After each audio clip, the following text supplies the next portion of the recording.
Good afternoon, ladies and gentlemen. Welcome back to BowlTV. My name is Matt Canizaro, and thank you for tuning in for this special something. We've got a great interview coming up here. We're going to catch up with our defending champion at the USBC Team USA Trials, Kelly Kulick, a 16-time Team USA member and USBC Hall of Famer. And hopefully we'll do more of these along the way here to build up some hype as we head into the 2021 USBC Team USA Trials coming up the first week of January in Indianapolis. We'll talk those details and much more with Kelly. Looking forward to being back on the lanes, being back on BowlTV to bring you all the action, news, and notes from that event. But right now, let's hear from the Hall of Famer and see what's going on with her and her preparation for the team trials. Kelly, welcome to the show. Great to have this opportunity to talk to you once again. Hi, Matt. Thanks so much for having me. Great to be back on BowlTV. In front of the camera, may not be bowling, but it's great to be in front of the camera and to reach out to fans and hear some of the questions they might have. And I'm looking forward to this interview because 2020 has been one big question mark. So let's hope we can plan ahead for 2021 and see what it's going to bring. Excited to be on the show. Well, thank you for your time and a lot of big announcements recently about BowlTV, about USBC's events, about the PWBA Tour.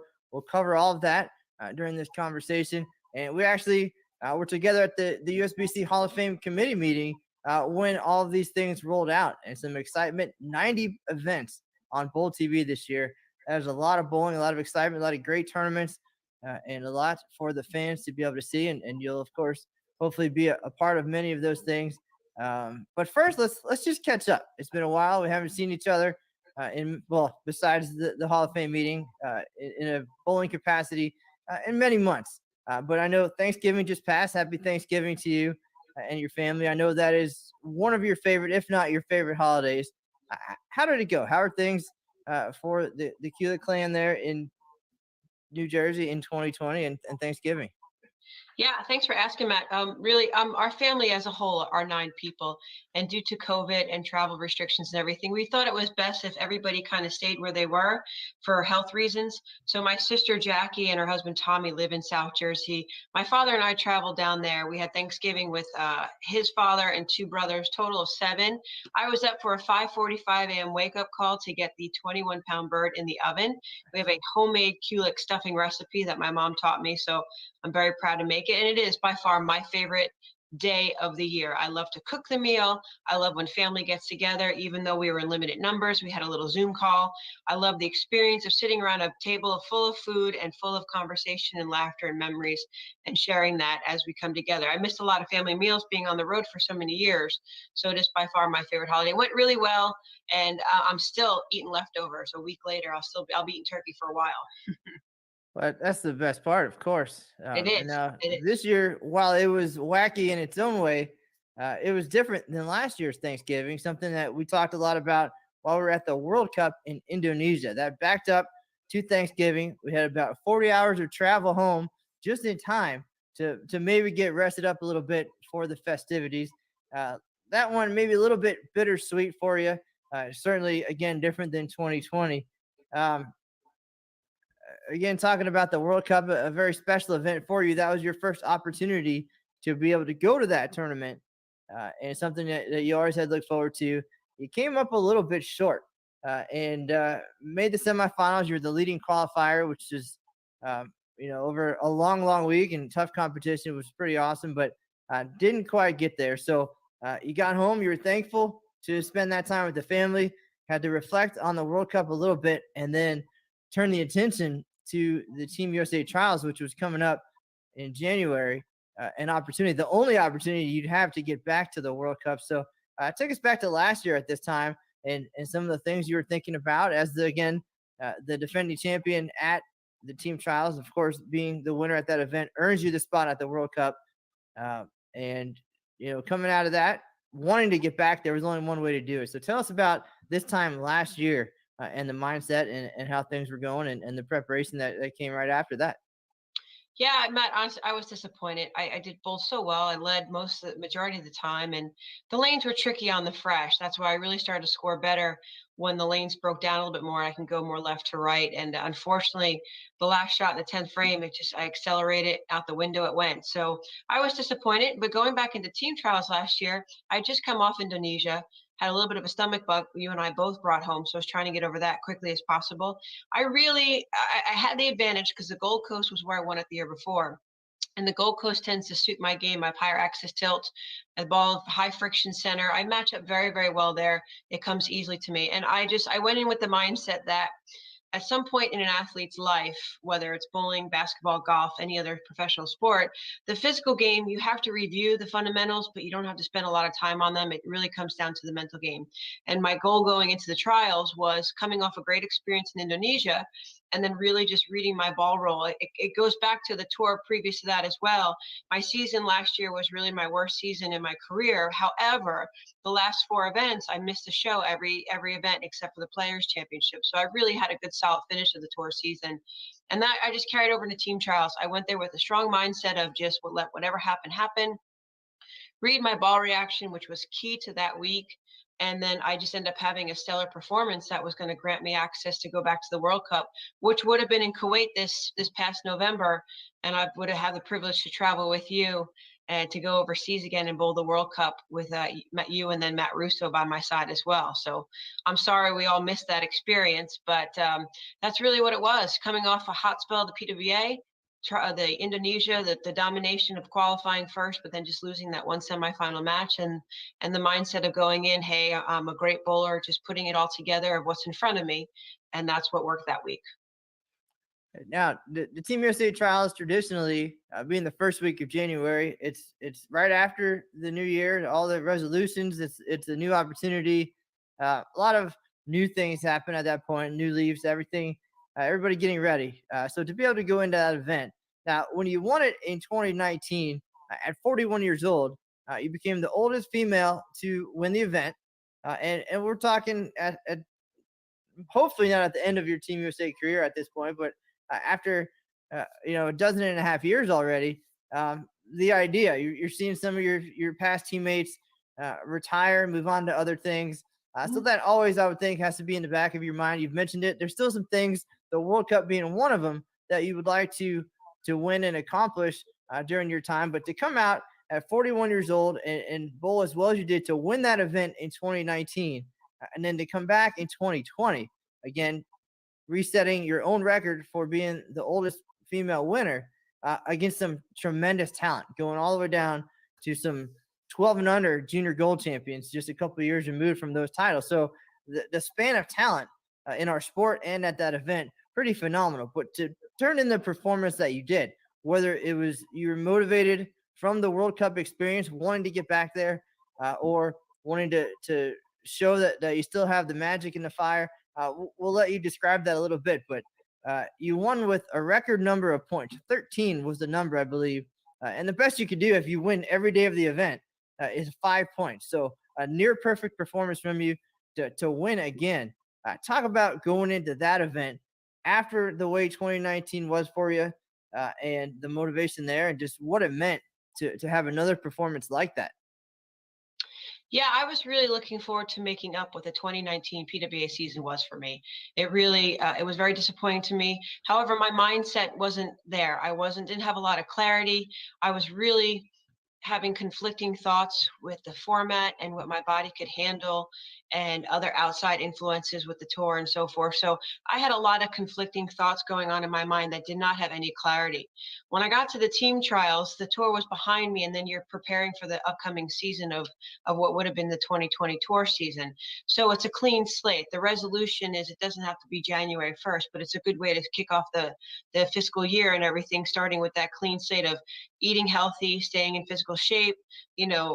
Companies and industry is always bringing about new bowling balls. What's Storm doing? What could I do to help Storm? What could I do to learn the process even better? And I really, team trials, I only practiced about 3 times in December. The holidays always get mixed in and get crazy. And I just, again, I went with that mindset of look what's in front of me. my control is has always been the delivery of the bowling ball, but just read what's in front of me, and that again, it just brought everything into one focused picture the every day. I was a little my only I do have one regret. That last day I should have switched balls the last game, and I was going to, but I knew I already won it. And I think I shot 190 when I should have made a ball change about the sixth frame. So I have that regret. But always learning on the lanes, walking off, reflecting what you did, what you could look forward to. And I was going to give 2020 a new face as well, because I wasn't going to bowl the full season this year. I was going to hit all the majors. I was going to have some selective places to go visit and bowl, and just kind of pause and take a step back of what I thought was going to be bowling in my future and the years to come. So with this year happening the way it did, it put even more questions. I was glad to have the break, but now I'm not really sure what's going to happen for 2021, both because of COVID and population and cases, but also how I feel physically and mentally as to where I see my game going in the future and what I want to do with bowling in general.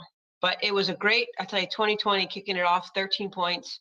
I hope that record stands for a very long time, but I know there are some wonderful bowlers, Danielle McEwen had the record one year, and these youngsters, Mabel Cummings and Jillian Martins, and I'm so impressed by the talent pool that's behind me and that will soon, keep working their way up onto the adult team.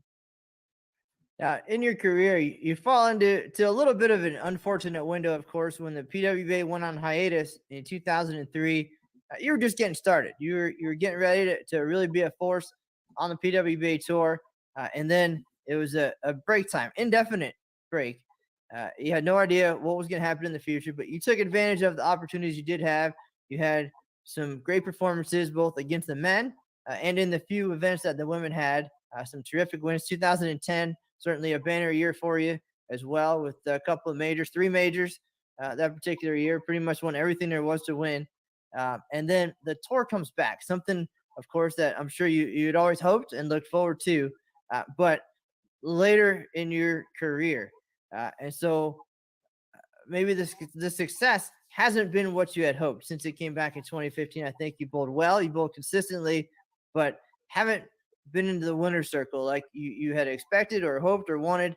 And so I imagine, that helps bring in some of those thoughts you mentioned about change of direction, taking some time back, or doing something new.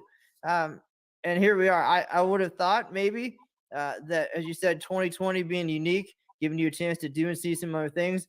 It could go 2 different ways. It could be crystal clear. This is the path I want to be on, and I'm refreshed and ready to go. Or I've had a chance to do some other things and experience some things, and maybe it is time for a different direction.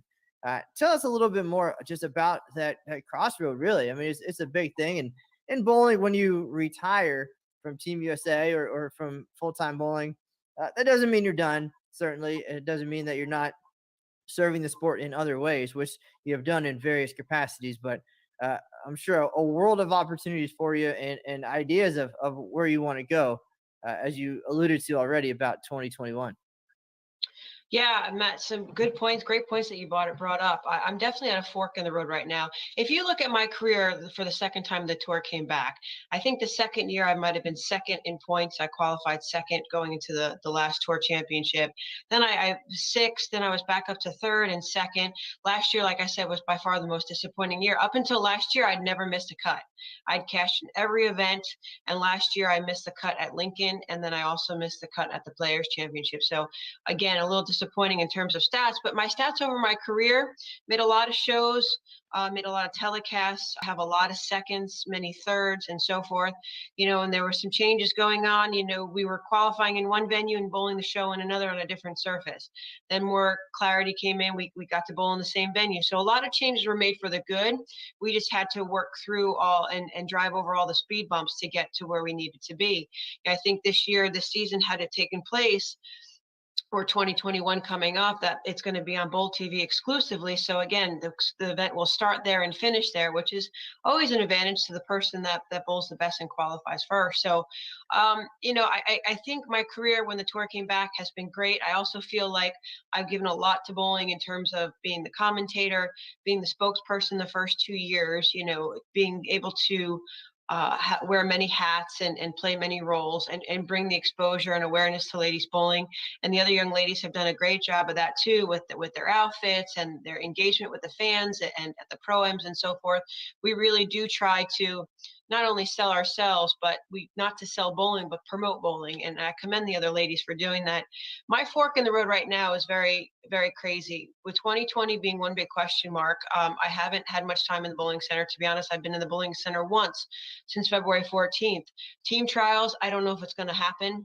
And I'll be honest, one of the main goals of the team trials too is one of the benefits of being a USOC sponsored sport. We have health insurance, and that's a big thing for me, trying to have health insurance to keep going, especially with the vaccine coming next year.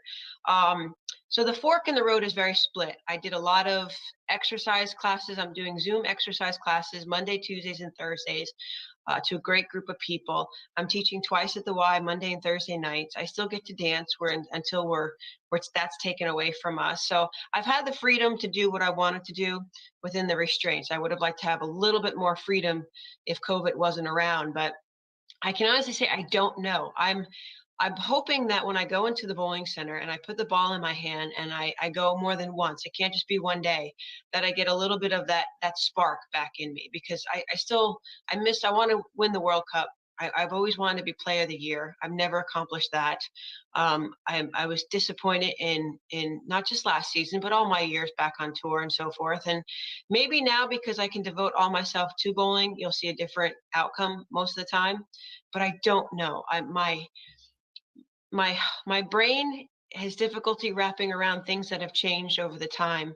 I'm always grateful for women's bowling being back on TV, back on bowl.com.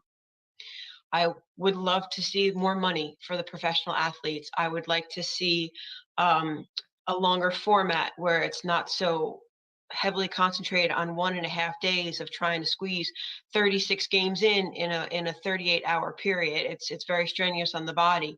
The loss of my mother and the questions you had prepped me, it's just I don't have the same love, because I don't have that connection with her anymore to be able to share the experiences that I have when I'm on the lanes. That was the biggest highlight, was being able to call her up and tell her how well I did. And I lost that connection, and there's nobody.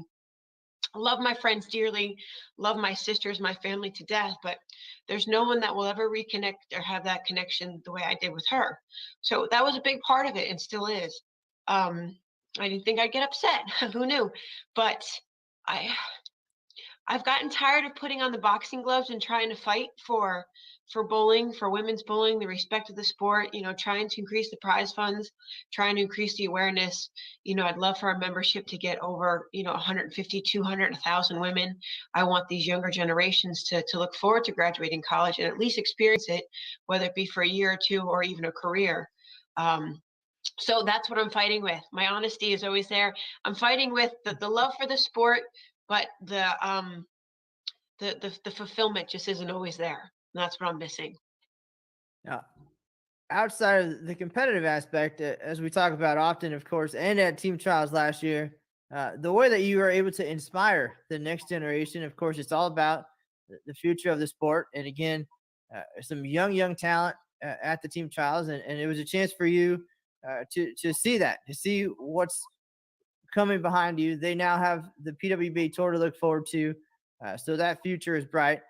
But at the same time, as you said, able to branch out a little bit. You enjoyed the coaching aspect of bowling quite a bit, I know. And as a Team USA assistant coach, the team trials was an opportunity for you to see some of the folks that you would be coaching within the junior Team USA program, Team USA camp and such. Is that a potential, a realistic next path for you? Is it the coaching aspect, or are there other passions completely outside of bowling, maybe that you might be looking forward to?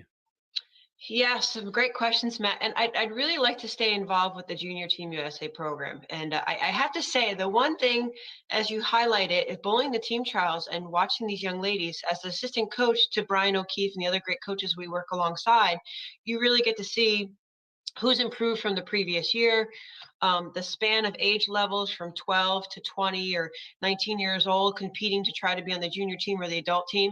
And I think I think every junior bowler, junior gold is great, but come to the team trials because you're bowling. There's so much the competition. There's so many less numbers and so many better bowlers that you really get a better read for the lanes, the equipment, and so forth. There were going to be some changes though this year. If people aren't familiar with reading the rules, there is no coaching involved this year. The practice was going to be 7 minutes on one pair and then go back to your starting pair. No mobile devices. So there's really some more restrictions when it comes to trials this year for those of you that, if it does happen, get out there, if we all get out there together. But yeah, I've never had a desire to coach a college team or a group, and only for this reason. My childhood growing up had always been living out of a suitcase from the age of 12 by choice. I loved going to camps, bowling camp, basketball camp, softball camp. I did it all as a kid. I loved getting away from home to experience, have that camp experience.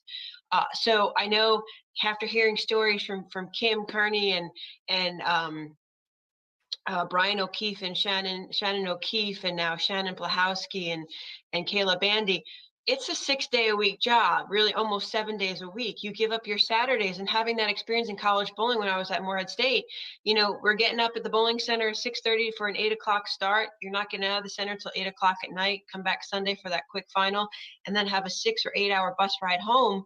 And we had to drive the van. So I can't say that I would wish that upon myself, and I kind of want to have my weekends back and not give them up. But I do see myself staying with the Junior Team USA program and being able to guide the future generations and be able to ask me questions and hopefully help them out along the way. If I'm looking, I have to admit, I'm somewhat spiritual, but I'm really waiting for God to tell me what my next passion is going to be. So that's why the fork at the road is split, and I haven't figured out which path I'm going to walk down. I do want to stay partly in bowling to see if that's going to generate even a more passion again. So I can't say I'm going to go away from it fully, but I'm not afraid if something comes up that's better or that piques my interest. I have no problem making a U-turn and going down the other road. Well, as we're having this conversation, of course, we mentioned the Team USA Trials a month away now, January 2nd to the 7th in Indianapolis. For those unfamiliar with some changes, it no longer will be at the Gold Coast in Las Vegas. Now, Indianapolis, 2 different bowling centers. The men's field will compete at one center, the women at another. The men's field already sold out. So the turnout for that expected to be pretty amazing. But as we know, there's a lot of uncertainty surrounding. It's only, again, 4 weeks away. What can happen? Different states with different regulations, travel restrictions, sporting restrictions. So it's a wait and see in that regard. But as of this moment, it's a go. Time to get ready and compete and get out there. You are signed up to bowl as of right now, assuming that you feel comfortable joining us in Indy. And I guess the bad news again about 2020, as the champion, you did not get to go to the World Cup. The good news is all you have to do is win again, and you'll get the opportunity to go, as the World Cup was postponed until 2021. So there's that opportunity. I know something, again, you mentioned would be very special to you. In the coming weeks, what do you do to get ready for this event? I mean, it's a lot that has to happen, fall into place. Who knows what the restrictions might be in New Jersey within the end of the week, really. But I imagine all competitors in a similar boat. But how do you get to a point where you feel good enough going to compete at an event of this level? Well, it's kind of like this, Matt. Occasionally when the computer gets stuck and the screen freezes and you don't know what's happening, it's almost like a reboot. So for me, this reboot was a good thing. Again, it's going to figure out which road I want to go down, or maybe try both paths before I know which one to stay on.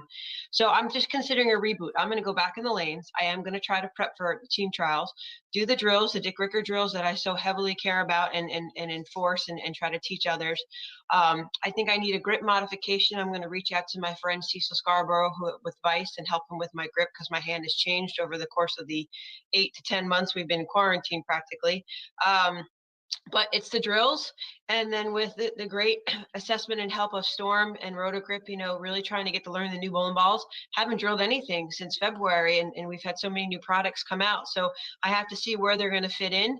And I think the key is as prepared as you are, your body's going to do whatever it wants to do when it's in competition, when it's in the heat of the moment. So if I can really learn my equipment and know exactly what it does, the changes are going to come that much faster and that much quicker and even smarter. And then from there, What I was thinking of, just plenty of rest, keep stretching. Last year I brought my TENS unit just to bring the proper stuff, Epsom salt baths when I need to, try to stay away from the ibuprofen, eat cleanly, eat healthy, just keep the engine solid and running. But again, get out the team trials if I plan to go. I'm signed up for it.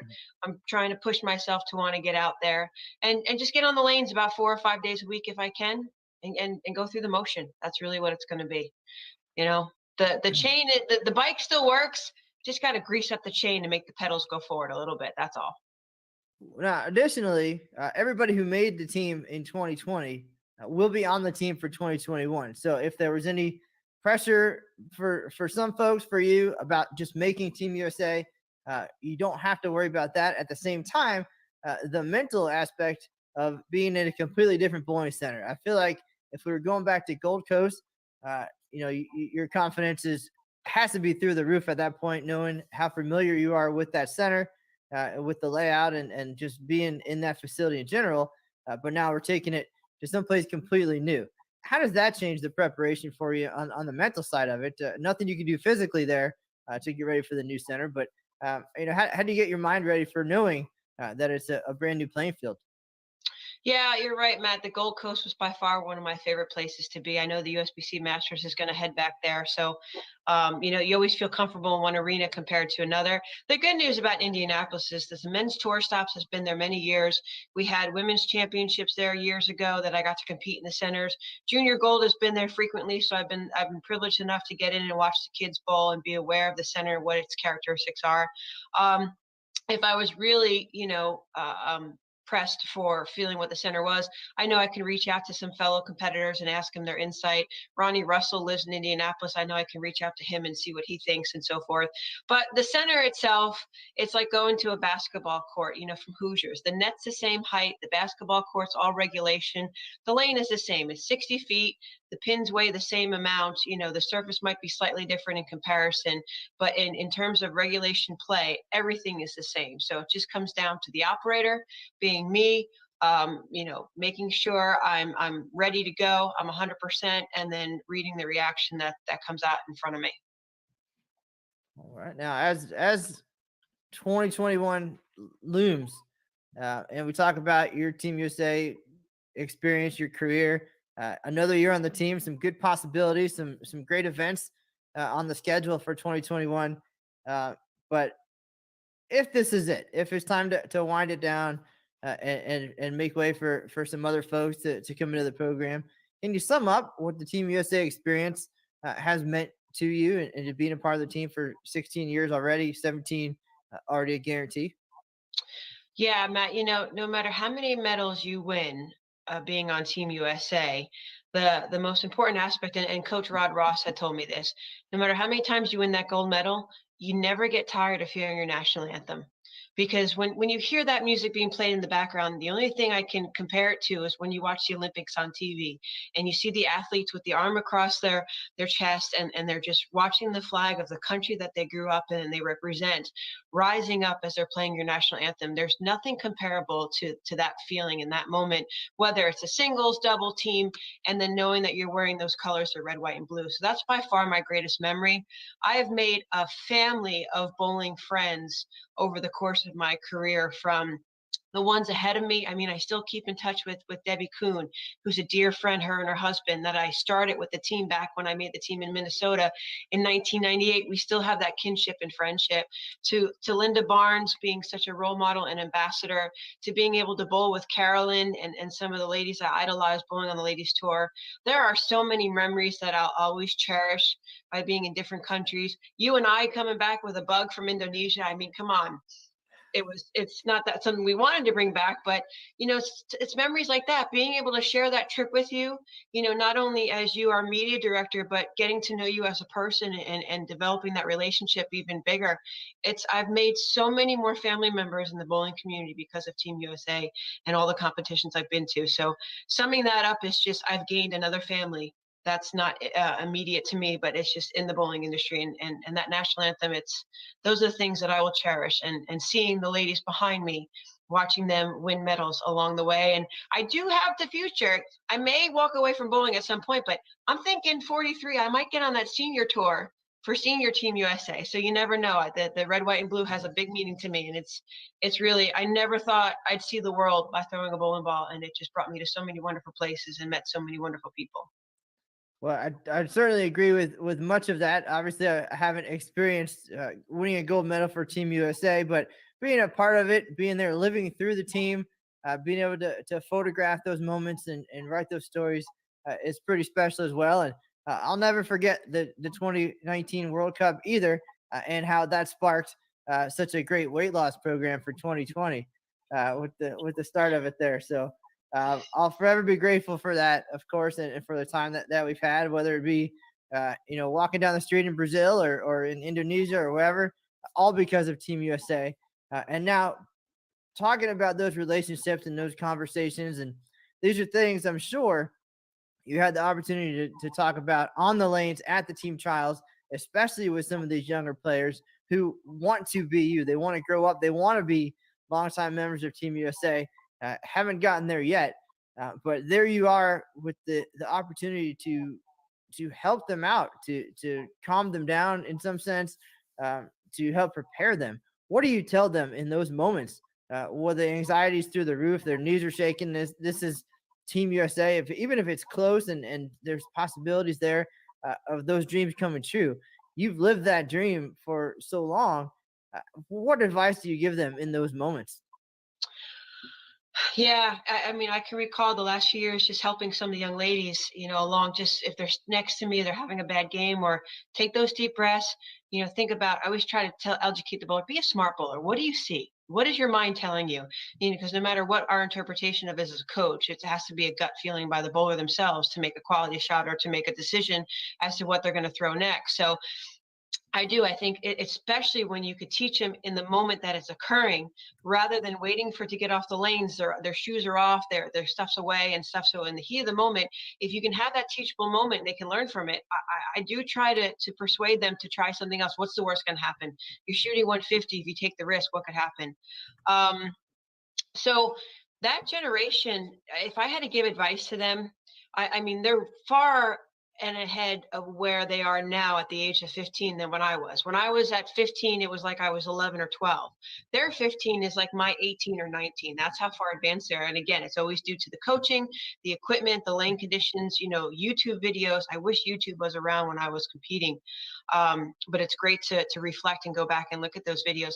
I would tell them, find someone you can trust, find someone not only about the game itself, but somebody you can vent a little bit, be that bowling psychologist that will be able to interpret it to you, that they can calm you down or they can spark you up and motivate you to push yourselves even more. You want somebody with high expectations because, again, goals are attainable, something you want to reach for.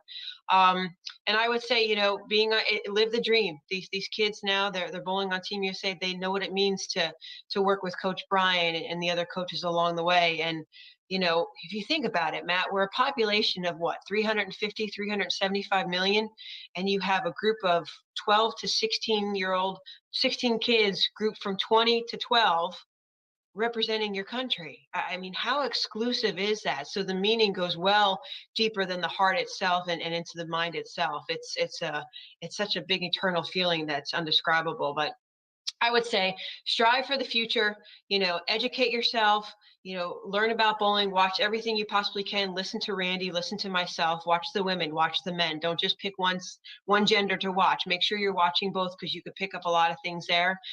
Find that mom and dad, find those parents or siblings you can confide in, find that one coach you can trust that's going to work with you, that always when you have a problem, go back to him or her. And then the hardest thing to teach yourself is the confidence and belief in yourself. You have to walk in the building to think like you own the place. You're going to win every single time. And building up that confidence is going to take time. It's going to take a stretch. But as soon as you get there, it's you get to the cliff and then you just stay there for a very long period of time. So not necessarily a paragraph, but just, kind of bits and pieces of everything thrown together. And again, that trust person, I'm always going to give a youngster the truth. If I say, hey, you need to learn this, I'd rather break their heart by telling them the truth than lie to them. And I'm not going to do that. They need to know what they need to do. Well, as always, I appreciate the insight, the honesty. You gave us a look into your mind, really, and where you're looking the possibilities for 2021. We know team trials scheduled January 2nd to the 7th in Indianapolis. Information can be found on bowl.com/Team USA Trials. All the FAQ items are there, all the details. A little bit different look to the event this year. So for anybody interested in checking that out, certainly visit bowl.com. So many unknowns at this point. Of course, it's a month away. Hoping it gets to happen. Hoping we get to have some good conversations again during the week. The coverage will be live on BowlTV from both bowling centers. Looking forward to that. Everybody back in one place and seeing who we can add to Team USA for 2021. The value of those experiences has been phenomenal, as you mentioned. 16 years now for you, almost as long for me in my career, getting to be a part of it as well. Um, it's awesome. And then again, the PWBA schedule coming up, expanded schedule in 2021, hopefully something that you'll be a part of starting in January as well, right after the team trials. So back to back, a lot to think about, a lot to prep for as we get ready to finish the leftovers and go into the next group of holidays. Kelly, any final insights or thoughts before we call it a day here? Yeah, Matt, I'm thankful for you, for Aaron, for all the people at USBC back in Texas, really trying to bring mainstream media and all these interviews to the bowlers and the fans. Stay safe, stay healthy, take care of yourself, eat right, exercise, stay mobile, just to really, that's our best defense. Just be smart, but enjoy the holidays, whether it's with family, or it's from a distance or anything, really start to celebrate. There are things to still be thankful for and to still celebrate, so looking to 2021, it's a big question mark still, but as everyone keeps saying, we're strong. We're going to get through this, and we're going to learn from it, and we're going to thrive even more from it. So I hope to see my family and friends soon. If I get to India, I'm driving. I'm not flying, so that saves me an airline ticket, and I'm sure we'll create many new memories for the 2021 kickoff of the year. Awesome stuff, Kelly. Much appreciated. Folks, thank you for tuning in here on BowlTV. Again, my name is Matt Cannizzaro. We've got a great podcast schedule coming up as well, so check out those details, bowltv.com, and we'll look forward to hopefully seeing you at the team trials the first week of January. We'll be there to cover all the news and notes, talk to all the players, see who will join us for Team USA in 2021. Again, bowl.com is your source for all those details. And that's going to do it for today's Catching Up with Kelly. It was another great conversation, folks. For Kelly Kulick, that's the news for now. See you on the lanes.